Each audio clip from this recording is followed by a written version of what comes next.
ইমাম আহমদ ইবনে হাম্বল রহমাতুল্লাহি আলাইহি তিনি হাম্বলি মাযহাবের একজন জগৎ বিখ্যাত একজন আলেম ছিলেন, জগৎ বিখ্যাত একজন ফকিহ ছিলেন। তিনি এত বড় একজন উচ্চ দরজার আলেম হওয়া সত্ত্বেও তিনি এক আল্লাহর ওলির দরবারের মধ্যে যাতায়াত করতেন, যদিও সে প্রাতিষ্ঠানিকভাবে কখনোই ইমাম হাম্বল রহমতুল্লাহি আলাইহির সমতুল্য ছিলেন না। কারণ ইমাম হাম্বল রহমতুল্লাহি আলাইহি ইসলামী জ্ঞানের এমন কোন শাখা তিনি বাদ রাখেন নাই যেই শাখাতে তার পদচারণা না হয়েছে। তারপরেও ইমাম হাম্বল রহমতুল্লাহি আলাইহি তিনি সব সময় বিশর হাফি রহমতুল্লাহি আলাইহির দরবারে যেতেন, তার সহবতের মধ্যে বসতেন এবং তার পদধূলি তিনি সবসময় নিতেন। অথচ ইমাম হাম্বল রহমতুল্লাহি আলাইহির ছাত্রদের সংখ্যা হাজার হাজার ছিল। তারা এক সময় প্রশ্ন করে বসল, হুজুর, আমরা হাজার হাজার ছাত্র দেশ বিদেশ থেকে আপনার দরবারে এসে দরস নেওয়ার জন্য বসে থাকি, অথচ আপনি কিনা এত উঁচু মাপের এত উঁচু দরজার একজন আলেম হওয়া সত্ত্বেও আপনি বিশর হাফির দরবারে, যে নাকি আমাদের দৃষ্টিতে একজন দুনিয়ার বিমুখ একজন পাগল টাইপের মানুষ, যাকে সাধারণভাবে আলেম বলা চলে না, অথচ তার দরবারে আপনার মতো এত উঁচু দরজার উঁচু মাপের একজন আলেম যে বসে থাকেন, এর পিছনের কারণ কি?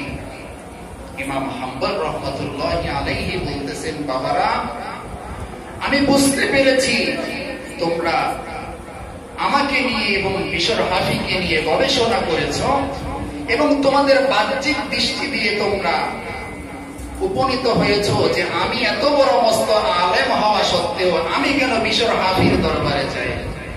তোমরা শুনে রাখো যে আমি হয়তো শরীয়তের জ্ঞান অর্জন করে অনেক উঁচু মাপের উচ্চ দরজায় চলে গিয়েছি, কিন্তু আল্লাহর দরবারে পৌঁছানোর মতো এলে মানে জ্ঞান আমি হাম্বলের এখনো অর্জন হয়নি। বলি সুবহানাল্লাহ। যেই জ্ঞান অর্জন করেছি আল্লাহ পাওয়ার জন্য, সেই আল্লাহ পাওয়ার রাস্তা আমি হাম্বলের এখনো অর্জন হয় নাই। এই জন্য যার কাছে গেলে আল্লাহকে পাওয়া যাবে, আর যিনি আল্লাহ পাওয়ার রাস্তাটা অর্জন করেছে আমিও তার মাধ্যমে আল্লাহ পর্যন্ত পৌঁছানোর জন্য আমি সব সময় বিশর হাফির দরবারে চলে যাই। বলি সুবহানাল্লাহ। তো ওলি আল্লাহদের দরবারে আল্লাহর ওলিদের ন্যায় কদমের মধ্যে যাতায়াত করা, এটা শুধুমাত্র বেআলেম যাদের ইসলামিক জ্ঞান নাই তারা নয়, বরং যারা জগৎ বিখ্যাত আলেম ছিলেন তারাও কিনা ওলি আল্লাহদের কদমের মধ্যে পড়ে থাকতেন। আপনার আর আমার তরিকতের ইমাম হযরতে বরপীর আব্দুল কাদের জিলানী আল বাগদাদি, তিনার জীবনে তিনি 25 বছর যখন তিনি পড়াশোনা শেষ করলেন, 25 বছর লাগিয়ে কোরআন হাদিস ইজমা কিয়াস উসুলের সমস্ত জ্ঞান অর্জন যখন তার করা শেষ হয়ে গেল, এরপরে তিনি তার স্বীয় পীর ও মুর্শিদের দরবারে বাগদাদের মধ্যে চলে গেলেন। সেই জায়গার মধ্যে তিনি এতদিন অর্জন করেছেন শরীয়তের জ্ঞান, এখন আল্লাহ পাওয়ার জন্য যে মারিফতের জ্ঞান রয়েছেন সেটা অর্জন করার জন্য তিনি তার পীর ও মুর্শিদের দরবারের মধ্যে চলে গিয়েছেন। শুধু তাই নয়, সেই পীর ও মুর্শিদের দরবারের মধ্যে তিনি রিয়াজত সাধনা করে করে তিনি এরপরে তার পীর ও মুর্শিদ তাকে নির্দেশ করলেন, তোমাকে আমার আল্লাহ পর্যন্ত পৌঁছানোর জন্য আরো ব্যাপকভাবে রিয়াজত আর সাধনা করতে হবে। এই জন্য বরপীর আব্দুল কাদের জিলানী প্রায় 15 বছর তিনি মানুষের কাছ থেকে আড়াল হয়ে পাহাড়ের নির্জন গুহার মধ্যে একমাত্র আল্লাহর ইবাদত বন্দেগী করেছেন। সুবহানাল্লাহ। 15-25 বছর তিনি শরীয়তের জ্ঞান অর্জন করলেন। এরপরেও তিনি নিজেকে এমন ভাবতে পারেন নাই যে আমি বড় মহা হাস্তি হয়ে গিয়েছি, আমি কোরআন হাদিস সব বুঝে গিয়েছি, আমার মতো এত বড় আলেম আর কে আছে। তিনি চলে গেলেন একজন নেক সালেহীন বান্দার দরবারে। সেখানের মধ্যে তরিকতের শিক্ষা লাভ করে তারপরেও তিনি সাহস পাচ্ছেন না যে আমি অপর মানুষকে ইসলামের কথা শোনাবো, তরিকতের কথা শোনাবো। বরং তিনি আরো উঁচু দরজায় পৌঁছানোর জন্য প্রায় 15 বছর নির্জনে আল্লাহর ইবাদত করে রিয়াজত সাধনা করে যখন আমার আল্লাহর পাক রব্বুল আলামিনের নৈকট্য হাসিল করলেন, এরপরে তিনি এসে মানুষদেরকে আল্লাহর পথে রাখতে শুরু করেছিলেন। সুবহানাল্লাহ। তাই প্রত্যেকটা যুগে শুধুমাত্র আম মানুষ নয়, যত বড় উঁচু দরজার ওলি আল্লাহ, যত বড় উঁচু মাপের আলেম হোক না কেন, তারা প্রত্যেকেই কোনো না কোনো আউলিয়া কিরামের সহবতের মধ্যে কাটিয়েছিলেন। আলহামদুলিল্লাহ। আল্লাহ পাক রব্বুল আলামিন আমাদেরকেও এই মক্কার দরবারের মধ্যে আলা মাকামের হুজুর কেবলার পদবের মধ্যে আল্লাহ আমাদের সকলকে কবুল করেছেন। আলহামদুলিল্লাহ। বলতেছিলাম আল্লাহ পাক রব্বুল আলামিন তার হাবিবুল্লাহ নবী রাহমাতুল লিল আলামিন তিনার শানে আমার আল্লাহ পাক পবিত্র কোরআনের অসংখ্য আয়াতে কারিমা আল্লাহর রাসূলের শান আর আজমতের জন্য নাযিল করেছেন। তার মধ্যে অন্যতম একটা আয়াত হচ্ছে সূরা নিসার মধ্যে আমার আল্লাহ পাক রব্বুল আলামিন বলেন, ইয়া আইয়ুহান নাস قد جاءكم من الله برهان من ربكم وأنزلنا إليكم نورا مبينا। আল্লাহ পাক রব্বুল আলামিন এই আয়াতে কারীমার মধ্যে ইয়া আইয়ুহান নাস এমন একখানা শব্দ ইউজ করলেন।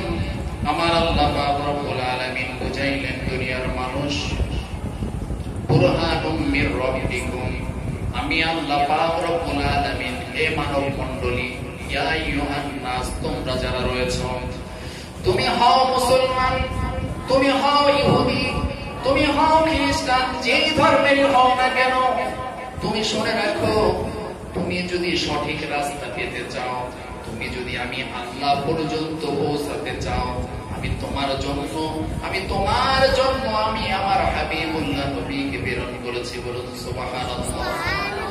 শুধু তাই নয়, আমি আমার হাবিবুল্লাহকে বুরহানুম মির রাব্বিকুম, আমি রবের একটা দলিল হিসেবে তাকে প্রেরণ করেছি।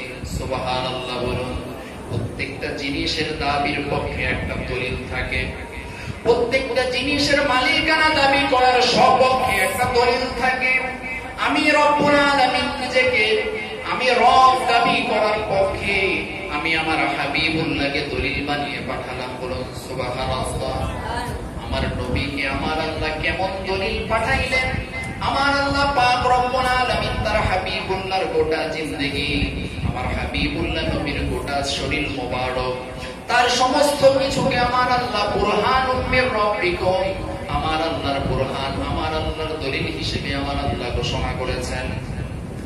যদি বিশ্লেষণ করতে যাই, আমার আল্লাহ পাক রব্বুল আলামিনের দলিল আমার নবী কেমনে হয়? আল্লাহ পাক রব্বুল আলামিন আমার নবীজিকে এমন স্পেশাল ভাবে মুজিজা দান করেছেন। পূর্বেকার নবীদেরকে আমার আল্লাহ কিছু কিছু মুজিজা দান করতেন। যেমন ভাবে হযরত মুসা আলাইহিস সালামকে আমার আল্লাহ পাক একটা লাঠি দান করেছিলেন মুজিজা হিসেবে। এই লাঠি দিয়ে যখন মুসা নবী জমিনের মধ্যে লাঠি ছেড়ে দিত, এই লাঠিটার সাথে সাথে একটা অজগর সাপ হয়ে যেত। বলুন সুবহানাল্লাহ। এই লাঠি দিয়ে যখন মুসা আলাইহিস সালাম নীল দরিয়ার মধ্যে আঘাত করেছিল আল্লাহর হুকুমে, ওই নীল দরিয়া ফেটে একটা শুকনা রাস্তা হয়ে গিয়েছিল। বলুন সুবহানাল্লাহ। এইভাবে আমার আল্লাহ পাক রব্বুল আলামিন হযরত দাউদ আলাইহিস সালাতু ওয়াস সালামকে একটা মুজিজা দান করেছিলেন। দাউদ আলাইহিস সালাম যখন তার নরম হাত দিয়ে কোন শক্ত লোহা ধরতেন, আমরা আটা ময়দা যেইভাবে রুটি বানাই নরম হয়ে যায়, যেমন ইচ্ছা তেমন করে সাজানো যায়। আমার আল্লাহ দাউদ আলাইহিস সালামকে এমন মুজিজা দান করেছিলেন, তিনি শক্ত লোহাকে ধরার সাথে সাথে মোমের মতো নরম হয়ে যেত। বলুন সুবহানাল্লাহ। তিনি তার হাত দিয়ে লোহাকে যেই আকৃতি দেওয়ার চেষ্টা করতেন, ওই লোহাটা ওই আকৃতিতেই হয়ে যেত। কিতাব সাক্ষী দেয় হযরত দাউদ আলাইহিস সালাম তার জীবিকা নির্বাহ করেছিলেন। তিনি এইরকম লোহা দিয়ে আসবাবপত্র তৈরি করতেন নিজের হাতে, আবার সেইগুলি তিনি বাজারের মধ্যে বিক্রি করতেন। বলুন সুবহানাল্লাহ। এইভাবে আমার আল্লাহ এক এক নবীকে এক এক রকম মুজিজা দান করেছেন। অথচ আমার নবীকে কত পরিমাণের মুজিজা দিয়েছেন, কত রকমের মুজিজা দিয়েছেন, কোন ইতিহাসবিদ গণনা করেও শেষ করতে পারেন নাই। সুবহানাল্লাহ। যেমন ভাবে আমার নবীজির মাথার চুল মোবারকের কথা বলা যায়, আল্লাহর নবীর চুল মোবারকের মধ্যে এমন মুজিজা ছিল, হযরতে সাহাবায়ে কিরাম আল্লাহর রাসূলের চুল মোবারক কালেকশন করতেন, সংগ্রহ করে রেখে দিতেন।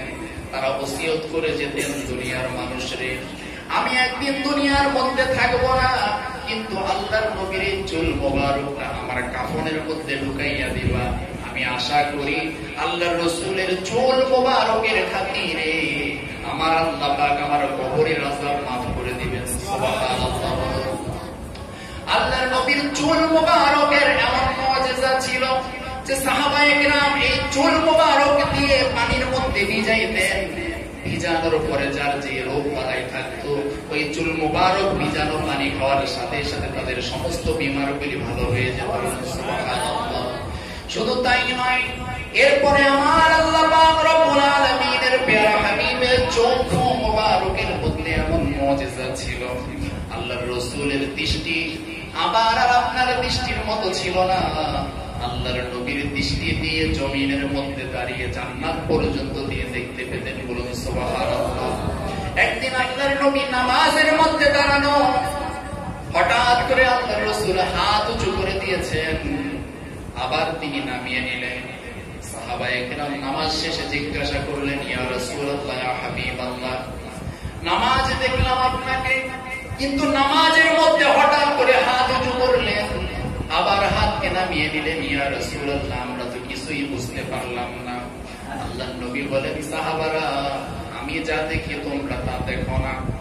আমি নামাজের মধ্যে ছিলাম শর্ত, কিন্তু আমি নামাজের মধ্যে তাকিয়ে দেখলাম, নামাজের মধ্যে থাকা অবস্থায় তাকিয়ে দেখলাম আমার আল্লাহ পাক রব্বুল আলামিনের জান্নাতের সমস্ত ফল ফলাদিগুলি আমি রাসূল আমার সামনে ঝুলন্ত অবস্থায় দেখলাম।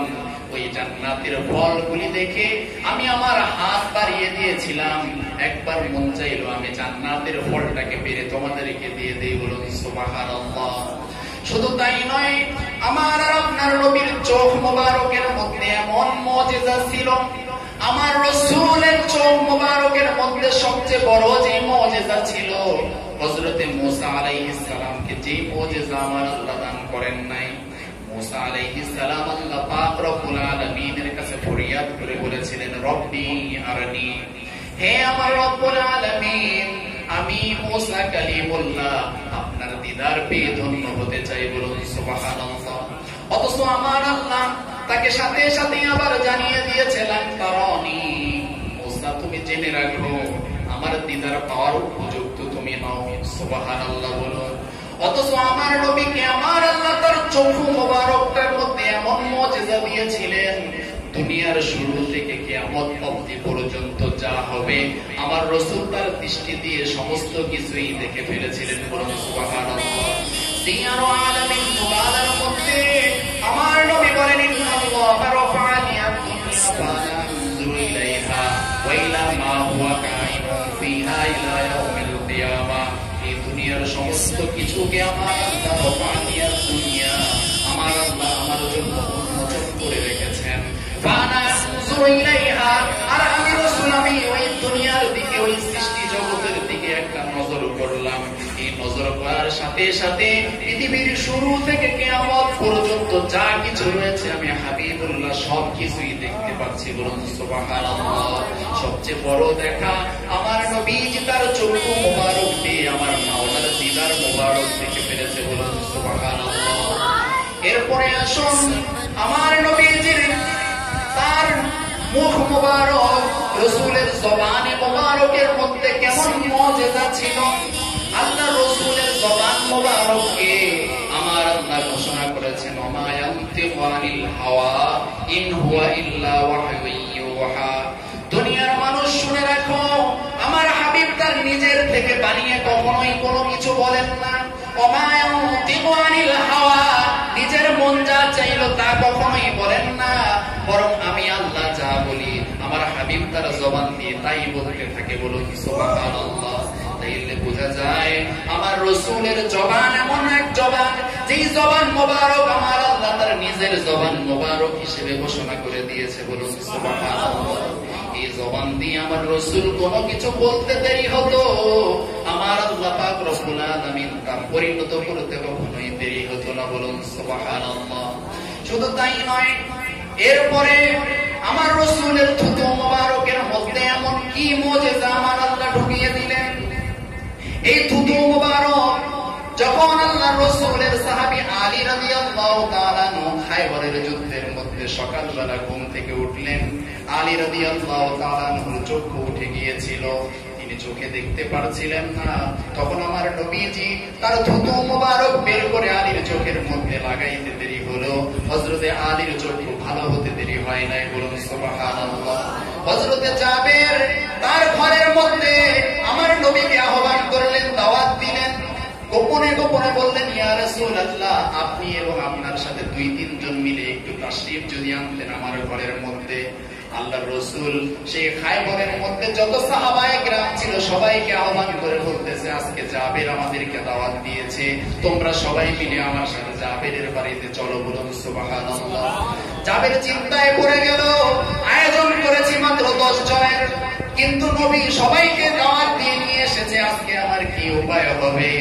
আল্লাহর নবীর কান মোবারকের কাছে যে বলতেছি, ইয়া রাসূলুল্লাহ, ইজ্জত তো বাঁচে না, আমি অ্যারেঞ্জমেন্ট করেছি 10 জনের, কিন্তু আজকে সমস্ত সাহাবারা আমার বাড়িতে এসেছে, আমার তো মনে চায় সবাইকে আমি মেহমানদারি করাবো, কিন্তু আমার অ্যারেঞ্জের মধ্যে 10 জনের খাবার রয়েছে। আল্লাহর নবী বলে, হে জাবের, টেনশন করো না, খাবারের সমস্ত পাতিলগুলি আমার সামনে নিয়ে আসো। আল্লাহর নবী সে আটার মধ্যে একটু থুতু দিলেন, আবার তরকারির মধ্যে একটু থুতু দিলেন। কিতাব সাক্ষী দেয়, একে একে প্রায় 1400 সাহাবায়ে কেরাম খাবার খাইলেন। ঢাকনা উঠিয়ে দেখতেছে যেমন খাবার তেমনই রয়ে গেল। বলুন সুবহানাল্লাহ। আল্লাহর নবীর এইভাবে বলতে গেলে পুরো দেহ মোবারক আল্লাহর রাসূলের মুজিজা দিয়ে আমার আল্লাহ পাক রব্বুল আলামিন ভরপুর করে দিয়েছিলেন। আল্লাহ রাসূলের ঘাম মোবারকের মধ্যে আমার আল্লাহ মুজিজা ঢুকিয়ে দিয়েছিলেন। পেশাব পায়খানা মোবারকের মধ্যে আমার আল্লাহ মুজিজা ঢুকিয়ে দিয়েছিলেন। তার কদমে পাকের মধ্যে মুজিজা দিয়েছিলেন। তা আল্লাহ পাক রব্বুল আলামিন তার প্যারা হাবিবের শান আর আজমতের রবিউল আউয়াল মাস, এই মাসের পরেই আসতেছে। আল্লাহ পাক রব্বুল আলামিন আমাদেরকে সেই রবিউল আউয়ালের ইজ্জত আজমত যেন আমরা করতে পারি, রাসূলের সেই আগমনের মাসকে যেন আমরা সম্মান করতে পারি। আল্লাহ পাক আমাদের সকলকে তৌফিক দান করুন। আমিন। ওয়া মা তৌফিক ইল্লা বিল্লাহ। আসসালামু